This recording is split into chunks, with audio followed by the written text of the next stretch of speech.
অন্তর্বর্তীকালীন সরকারের বৈধতার জন্য জুলাই গণঅভ্যুত্থানের ঘোষণাপত্র জারি জরুরি। এ বিষয়ে সরকারের কোনো প্রকার কালক্ষেপণ ও গড়িমসি ছাত্র জনতা বরদাস্ত করবে না বলে মন্তব্য করেছেন জাতীয় নাগরিক কমিটি বৈষম্য বিরোধী ছাত্র আন্দোলন। বুধবার রাতে বাংলা মোটরের দলীয় কার্যালয়ে সংবাদ সম্মেলনে কথা জানান সংগঠনের নেতারা।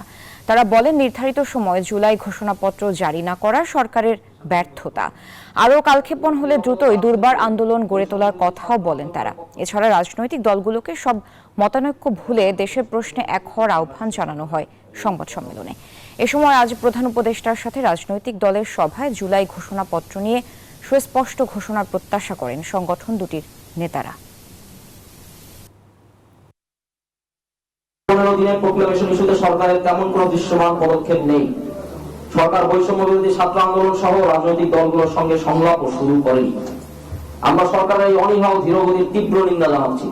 আমরা সরকারকে স্পষ্ট ভাষায় জানিয়ে দিতে চাই, বৈষম্য বিরোধী ছাত্র আন্দোলন, জাতীয় নাগরিক কমিটি সহ গণ অভ্যুত্থানের সকল অংশীজনদের সঙ্গে আলোচনা করে অবিলম্বে প্রোক্লেমেশন জারির তারিখ ঘোষণা করুন। কালকে সকল দল আসবে, একসাথে বসবে, ওনাদের মধ্যে ডিসকাশন হবে। প্রোক্লেমেশনের বিষয়ে সবাই ঐক্যমত পোষণ করেছে যেটা ঘোষণা করা প্রয়োজন। তবে সেটার টপিক বা শব্দ চয়ন সেটা নিয়ে আমরা কালকে বিস্তর আলোচনা করব।